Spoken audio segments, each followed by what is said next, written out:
अस्सलाम वालेकुम, most welcome on my YouTube channel. Question number 9 तक जो था वो टैक्स था, यानी कि जहां तक हमें 9 नंबर क्वेश्चन तक सिर्फ टैक्स के बारे में बात की गई।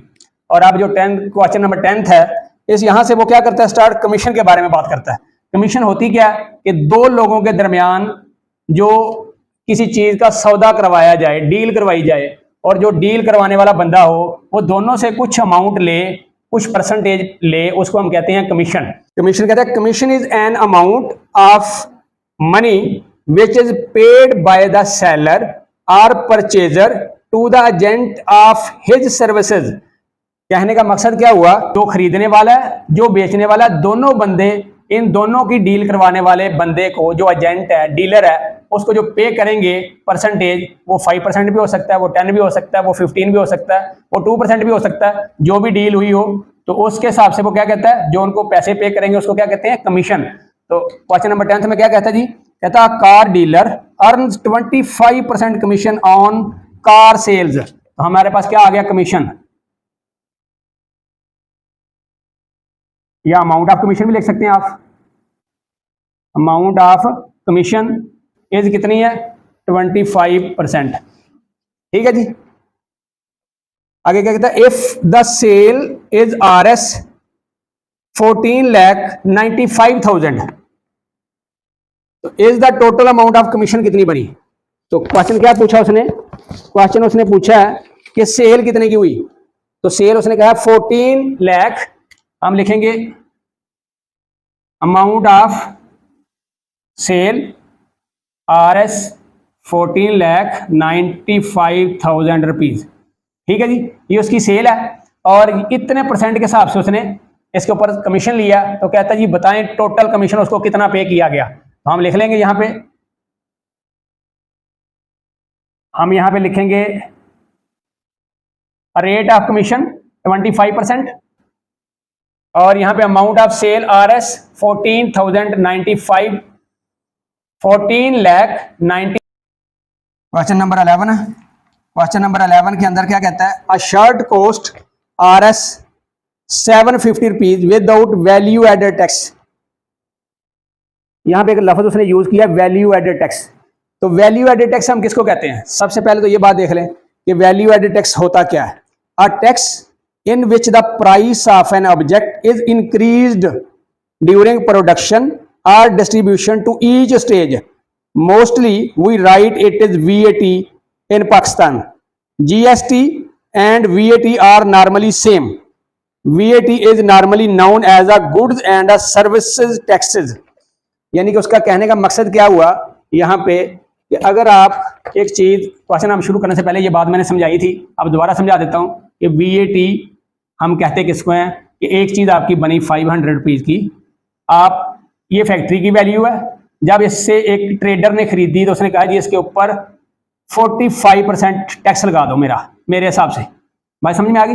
तो कितना लगाया उसने 45% के हिसाब से, चले इस वो कहता है जी मेरा 25% इसके ऊपर लगा दो। 25% जब इसके ऊपर लगेगा तो इसका मतलब है कि 125 इसके अंदर और इजाफा हो गया। तो हम 125 इसके अंदर और इजाफा करेंगे तो ये 625 की बन गई। अब जब इस ट्रेडर ने मजीद एजेंट को बेचनी है, आगे एजेंसी को बेचनी है चीज, सेलर को बेचनी है, तो उसके पास क्या कहेगा, वो कहेगा जी 20% इसका भी लगा दो। अब जब इसके ऊपर 20% लगेगा तो आप खुद अंदाजा कीजिए कि कितने पैसे बनेंगे, 120 और 5 यानी कि 125। हमारे पास 125 और इसमें जमा कर दो। तो जब 125 इसके अंदर और जमा किए तो ये कितने बन गए, 750 रुपीज। अब उसने कहा जी जो बिल्कुल दुकानदार आखिर पे है 5% उसका भी ऐड कर दो। तो 5% जब इसके अंदर ऐड किया तो ये हमारे पास कितना बच गया, ये तकरीबन 37 रुपीज और इसके अंदर जमा कर दिया हमने, तो 787।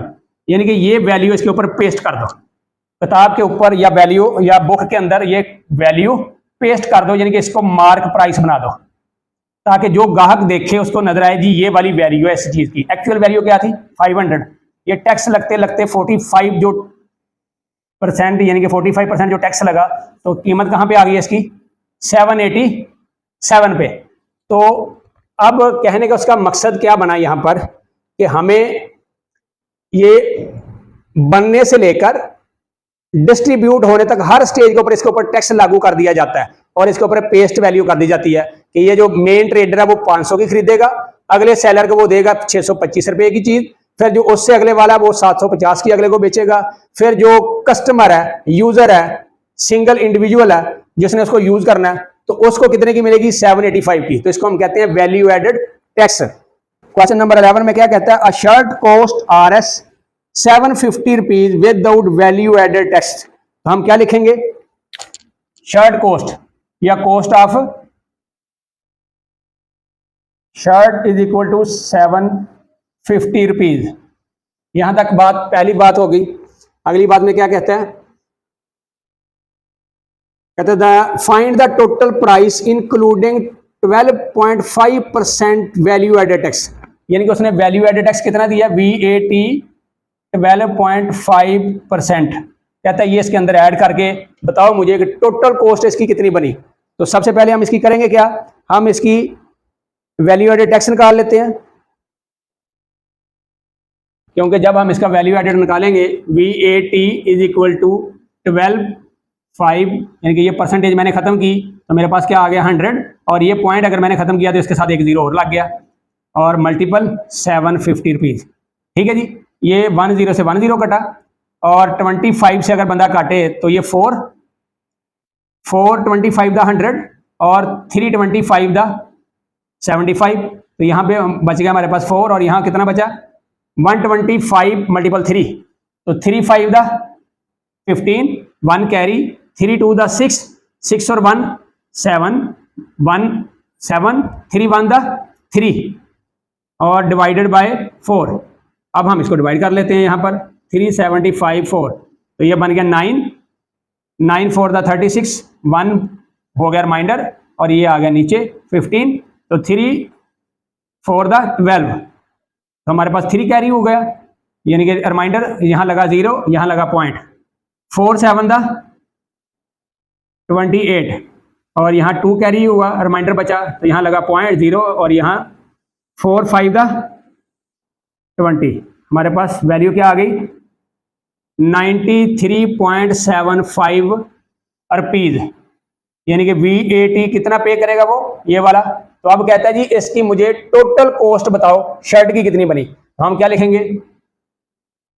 टोटल या फाइनल, दोनों में से लफ्ज़ जो भी आपको यूज समझ अच्छा लगे वो लिख लें।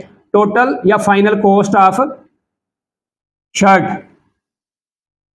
तो हमारे पास दोनों को प्लस कर दें, यानी कि ये टैक्स को और कॉस्ट को हम क्या करेंगे?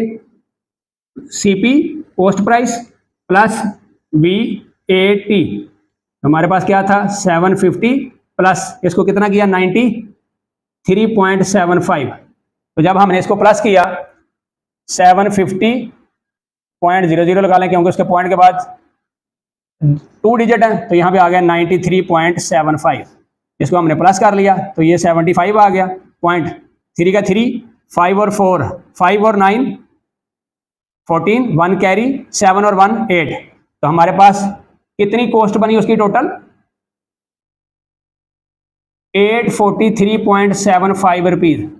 तो हम कह देंगे यहां पर total cost of shirt is equal to 843.75 rupees, यानी कि 75 रुपीज। तो यहाँ पे क्वेश्चन नंबर 11 का सॉल्व होता है। क्वेश्चन नंबर 12, क्वेश्चन नंबर 12 जो है ये बिल्कुल आप ये समझिए कि क्वेश्चन नंबर 11 की एक पार्ट है, वो फर्स्ट पार्ट था, ये सेकंड पार्ट कह लीजिए। बात वही है, वहां पे उसने शर्ट की बात की, यहाँ पे उसने बिल्डर की बात कर दी, यानी कि एक बिल्डर है जो चीज़ बनाता है, मकान बनाता है या कंस्ट्रक्शन का काम करता है, तो यहाँ इसकी बात कर दी। तो क्वेश्चन पे जाते हैं। उसने कहा अ बिल्डर चार्जेस RS 57,000, यानी कि 57,000 विदाउट VAT। तो क्या कहेंगे हम? Builder charges,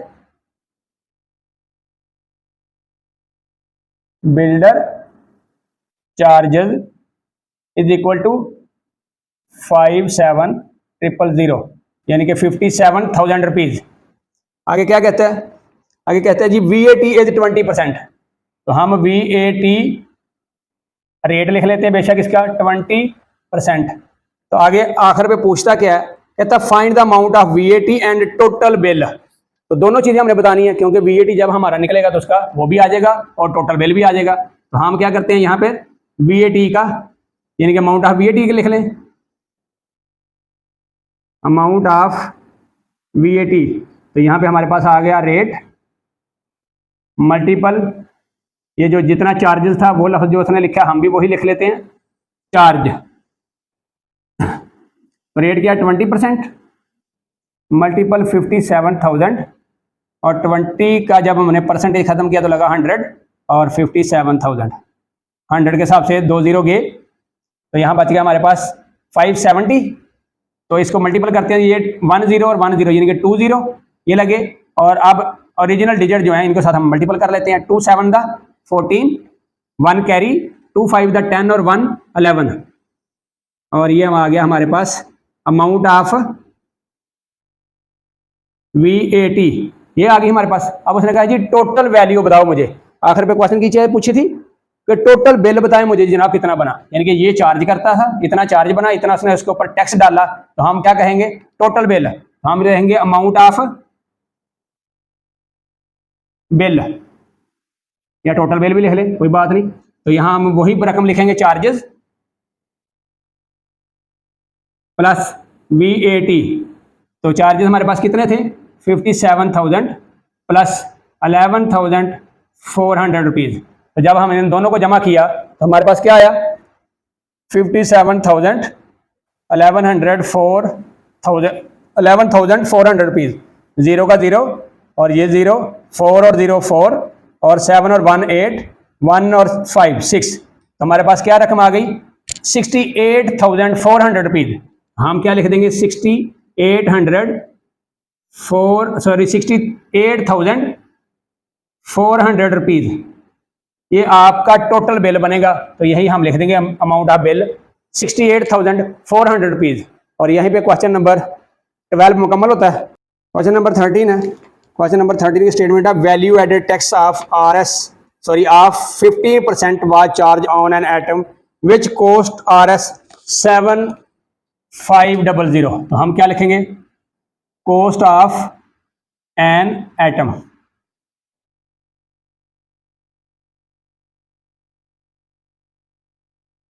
is equal to RS 7500। तो VAT कितने, VAT रेट लफ्ज लिख लें, बेशक यहाँ VAT लिख लें फिर भी ठीक है।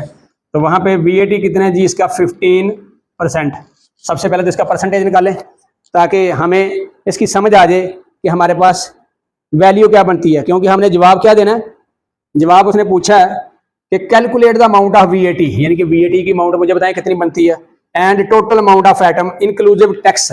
वही बात जो क्वेश्चन नंबर 12 में की थी, वहां पे भी, वहां पे टोटल बिल था, यहाँ पे total amount of exclusive tax मुझे बता दिया, आइटम की बात कर दी, वहां एक बिल्डर के चार्जेस की बात थी। तो हम आ जाते हैं VAT, यानी कि VAT amount is equal to rate multiple cost, यानी कि CP कॉस्ट प्राइस। तो रेट कितना हमारे पास 15% और ये CP कितना है 7500। तो 15 का जब हमने परसेंटेज खत्म किया तो डिवाइडेड बाय 100 मल्टीपल 7500, 2020 से गए। तो यहाँ पे हम इसको कर लेते हैं मल्टीप्लाई, 15 5 द 75 7 कैरी, 15 7 द 105 यानी कि 105 और जो 7 कैरी किया था तो वो बन गया 112। तो ये हमारे पास एक वैल्यू तो ये आ गई, यानी कि VAT अमाउंट हम लिख देंगे यहाँ पर VAT amount is equal to RS 1125। पहला जवाब आ गया हमारे पास। अब उसने कहा कि मुझे टोटल अमाउंट बताएं जी कितनी बनी, तो वही बात इसको जमा कर दें, इसके अंदर आपके पास अमाउंट आ जाएगी। तो हम लिखेंगे total amount of an item is equal to, यानी कि cost plus VAT, cost price plus VAT। तो हमारे पास कॉस्ट कितनी थी 7500 प्लस हमारे पास VAT कितना आ गया 1125। तो इन दोनों को जब जमा किया, यानी कि 5 और 0 को किया तो 5, 2 और 0 को किया तो 2, 1 और 5 को किया तो 6 और 7 और 1 को किया तो 8, यानी कि हमारे पास टोटल अमाउंट कितनी आ गई, टोटल अमाउंट ऑफ आइटम कितनी है RS 8625 रुपीज़। हमारे पास ये दूसरी वैल्यू आ गई जो उसने पूछी थी। तो यही क्वेश्चन नंबर 13 यहाँ पे मुकम्मल होता है। क्वेश्चन नंबर 14 है। क्वेश्चन नंबर 14 में कहता है आमर works at a jewellery shop, यानी कि एक लड़का आमर वो एक ज्वेलरी शॉप पे काम करता है। आगे कहता है ही sells a necklace that cost RS 1,27,750 rupees. हम क्या लिखेंगे, कॉस्ट ऑफ ज्वेलरी लिख लें। नेकलेस का लफ्ज उसने यूज किया है तो अभी नेकलेस लिख लें। 1,27,750 रुपीज ये उसकी कॉस्ट है टोटल। आगे कहता है ज्वेलरी वो सेल करता है, विल गेट 4% कमीशन, यानी कि कमीशन कितना लेता है वो, इज इक्वल टू 4%, यानी कि ये इतनी चीज सेल करता है जिसके ऊपर उसको कितना कमीशन मिलता है, 4%। तो यहां आप लिख सकते हैं रेट ऑफ कमीशन 4%, या सिंपल लिख दे कमीशन, ये भी ठीक है। तो 4% उसको कमीशन मिला। कहता है calculate the amount of commission he will receive. हम क्या लिखेंगे, amount of commission is equal to rate, यानी कि ये कमीशन रेट मल्टीपल कॉस्ट, यानी कि कॉस्ट प्राइस लिख दें मल्टीपल करके। तो कमीशन रेट कितना था, 4% मल्टीपल 1,27,750 रुपीज। तो इसका परसेंटेज खत्म करने के लिए नीचे लगा 0, 100 मल्टीपल 1,27,750, ये 10 से 10 कट गया। ठीक है जी। अब ये 2 टू द 4, 2 5 द 10 और 5 से इधर काट लें, 5 टू द 10, यहां से 2 कैरी किया तो बन गया 27 और 5 5 द 25, अगेन 2 कैरी, अगेन 27 बन गया और फिर अगेन 25 और अगेन 2 कैरी किया तो ये बन गया 25 और यहाँ पे आ गया 5। तो हमारे पास क्या आया, 2 मल्टीपल 2555, यानी कि 2,555। तो अब हम इसको मल्टीपल कर लेते हैं, 2 5 द 10, 1 कैरी और अगेन 2 5 द 10 और 1 11, अगेन 1 कैरी, अगेन 2 5 द 10 और 1 11, अगेन 1 कैरी और 2 टू द 4 और 1 5, यानी कि उसको कमीशन कितना मिला, अमाउंट ऑफ कमीशन उसकी कितनी बन गई, RS, यानी कि 5,110 रुपीज।